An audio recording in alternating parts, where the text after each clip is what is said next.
Assalamualaikum warahmatullahi wabarakatuh. Selamat pagi anak-anak semuanya. Perkenalkan, nama saya Ibu Anissa Irmafiaci. Kalian bisa memanggil saya Bu Anissa. Pertemuan sebelumnya kita sudah membahas materi untuk satu semester ke depan.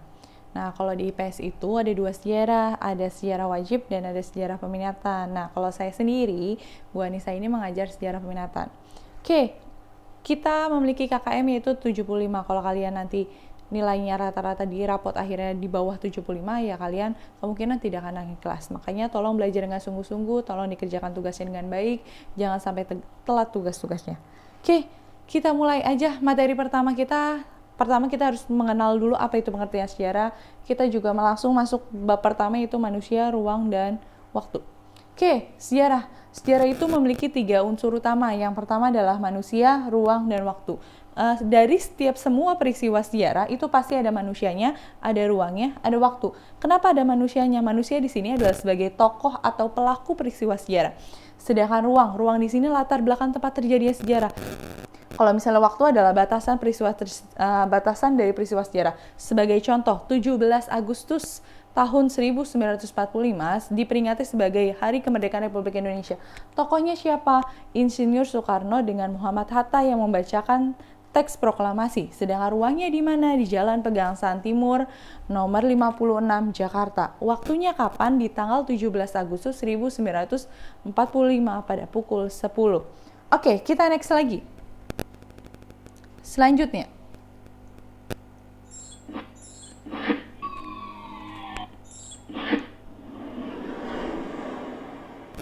Oke, etimologi sejarah berdasarkan bahasa sejarah.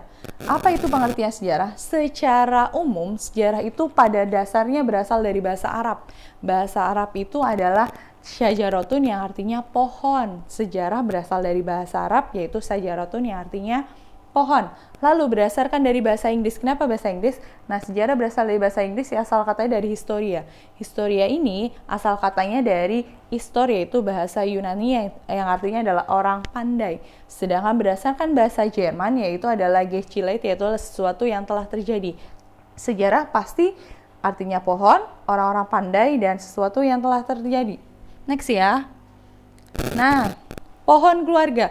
Karena sejarah itu asal katanya dari bahasa Arab yang artinya sajarotun yang artinya pohon, maka tidak heran kita gabungkan dengan pohon keluarga. Makanya tidak heran sejarah-sejarah masa lampau, sejarahnya Hindu, Buddha, kerajaan Islam itu pasti melibatkan siapa ayahnya, siapa ibunya, tentang silsilah keluarga kerajaan.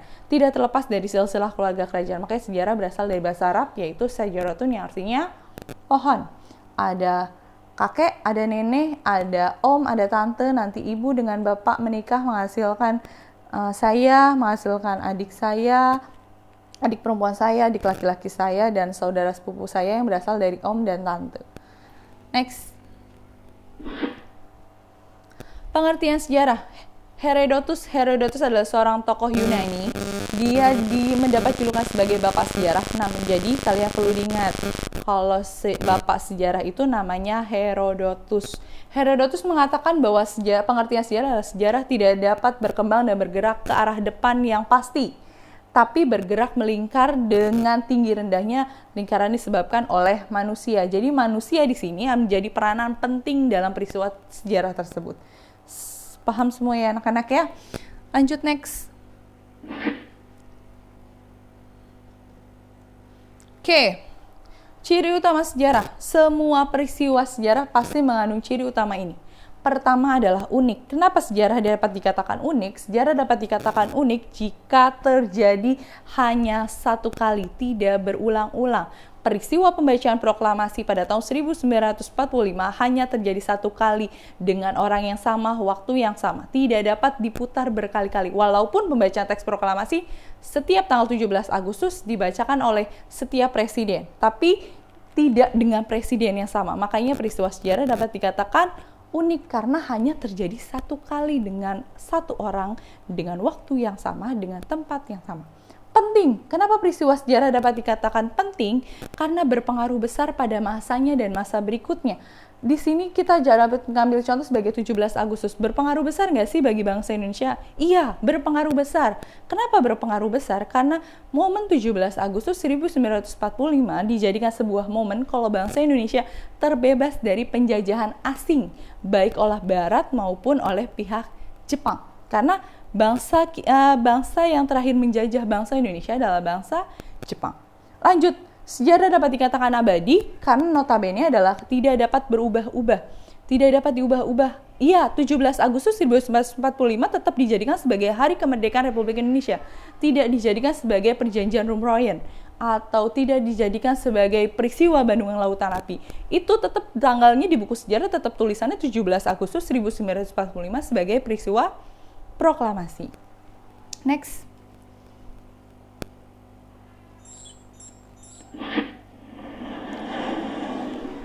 Oke, konsep manusia, ruang, dan waktu. Ini adalah 3 unsur utama dalam sejarah. Peristiwa sejarah pasti memiliki unsur manusia, ruang, dan waktu. Semua peristiwa sejarah pasti punya manusia, ruang, dan waktu. Manusia di sini adalah sebagai pelaku sejarah, orang yang terlibat langsung dalam peristiwa sejarah tersebut.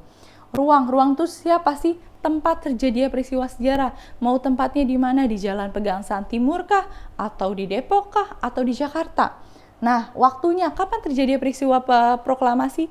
Peristiwa proklamasi terjadi pada tanggal 17 Agustus 1945. Jadi manusia, ruang, dan waktu. Next. Oke, perhatikan gambar di sini. Saya udah ngejelasin manusia, ruang, dan waktu. Mudah-mudahan kalian paham maksud dari 3 unsur sejarah tersebut: manusia, ruang, dan waktu. Oke, kita coba di sini. Kita ingat-ingat manusia yang terlibat di sini siapa aja sih? Di sini ada Soekarno dengan Mohatta. Berarti Mohatta dengan Soekarno itu adalah pelaku atau manusianya.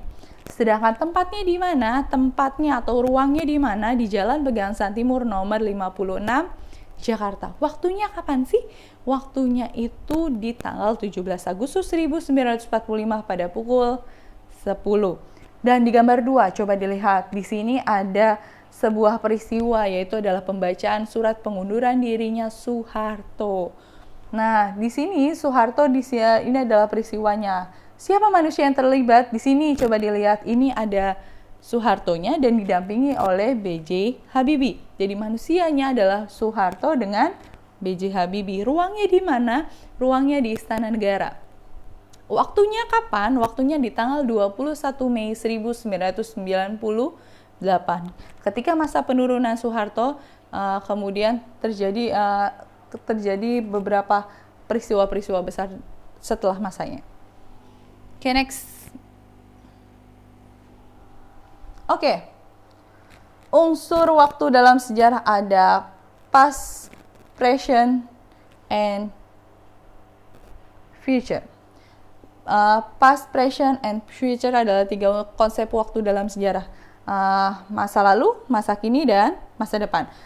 Peristiwa yang terjadi masa lalu akan berakibat terhadap masa kini, dan peristiwa masa kini akan menjadi acuan di masa depan. Jadi semua peristiwa sejarah pada akhirnya nanti akan berpengaruh pada masa kini. Nanti menjadi acuan seperti apa sih masa depan kita bangsa ini selanjutnya gitu. Next. Konsep perubahan dalam sejarah. Apa sih maksudnya berubah? Berubah itu adalah segala sesuatu yang keadaannya berubah. Peralihan atau pertukaran. Nah, perubahan ini di sejarah itu mengenal 4 konsep. Pertama, perubahan secara lambat itu dikenal dengan evolusi. Nah, contoh dari evolusi adalah, kenapa perubahan lambat disebut dengan evolusi? Contohnya itu adalah perubahan dari awalnya kera, nanti berevolusi menjadi manusia yang sempurna, menurut teori evolusi Darwin. Sedangkan perubahan cepat dan mendasar adalah revolusi. Contoh revolusi adalah apa? Revolusi Indonesia. Apa sih maksudnya revolusi? Ada pergerakan cepat dan mendasar. Yang berubah itu apa? Tatanan kehidupan masyarakat. Contoh revolusi ada revolusi industri, terus ada revolusi Amerika, ada revolusi Indonesia. Nah, lanjut, perubahan ke arah lebih baik yang dikenal dengan progresif. Di sini progresif yang awalnya mungkin kalian dulu di SMP sering melakukan tindakan bolos sekolah, terus kemudian mungkin ada yang melakukan rokok, kemudian ketika masuk SMA 4, kemudian kalian tidak menyentuh rokok, kemudian nggak menghisapnya, kemudian malah rajin belajar. Ini kalian melakukan sebuah perubahan, namanya perubahan ke arah lebih baik, yaitu progresif. Sedangkan perubahan ke arah buruk itu dikenal dengan regresif. Contohnya apa? Oh, dulu kalian anak baik-baik tapi malah jadi suka bolos, suka main yang nggak bener gitu kan ya. Itu namanya regresif. Makanya semua itu bergantung pada temennya. Next. Konsep berkelanjutan dalam sejarah. Berkelanjutan adalah mempelajari peristiwa sejarah, itu harus menyadari dari rangkaian peristiwa sejarah sejak adanya manusia hingga saat ini prosesnya selalu berlanjut. Jadi pas waktu awalnya Praksara, nanti kemudian kerajaan Hindu-Buddha, kemudian kerajaan Islam, semua prosesnya berlanjut. Nggak ada yang berhenti pada masa ini. Nggak ada. Peristiwa yang satu tidak dapat dipisahkan dengan peristiwa lain. Makanya ada hubungan keterlibatan sebab akibat dari sebuah peristiwa. Next. Ini polanya. Polanya perubahan. Kalau perubahan itu kadang-kadang naik, kadang-kadang turun, kadang-kadang nanti naik. Kalau berkelanjutan itu proses yang lurus saja. Ada hubungannya, hubungan satu dengan yang lain, terus lurus. Kalau perubahan tuh kadang naik, kadang turun gitu. Next. Keterkaitan sejarah manusia dengan masa kini. Keterkaitan itu artinya hubungan. Apa sih hubungan antara sejarah masa lalu dengan masa kini? Oke, jadi adanya hubungan antara peristiwa yang terjadi di masa lalu akan menjadi sebuah alur yang jelas untuk kedepannya seperti apa. Kejadian masa kini tidak terlepas dari kejadian di masa lalu. Contohnya adalah Praksara. Praksara itu di sini manusia mengenal sebuah perubahan, mengenal api, mengenal cara membuat rumah, mengenal pakaian, sampai akhirnya Indonesia pada masa kerajaan Hindu-Buddha. Hindu-Buddha di sini nanti ada kerajaan Kutai, ada Tarumanegara, ada kerajaan Majapahit, ada Sriwijaya. Nanti setelah itu Islam mulai Oh iya, saya lupa, di sini harusnya kerajaan Islam. Islam dulu, Islam baru setelah itu baru penjajahan Barat. Setelah penjajahan Barat, baru penjajahan Jepang. Setelah Jepang, baru setelah itu proklamasi kemerdekaan Indonesia. Nanti tolong ditambahkan di sini setelah Hindu-Buddha itu ada Islam dulu ya. Saya lupa. Oke, slide paling terakhir. Manfaat kehidupan masa lalu manusia dengan masa kini. Seorang tokoh sejarah, Soekarno, Bapak Presiden pertama kita, itu pernah bilang, jas merah, jangan sekali-sekali meninggalkan sejarah.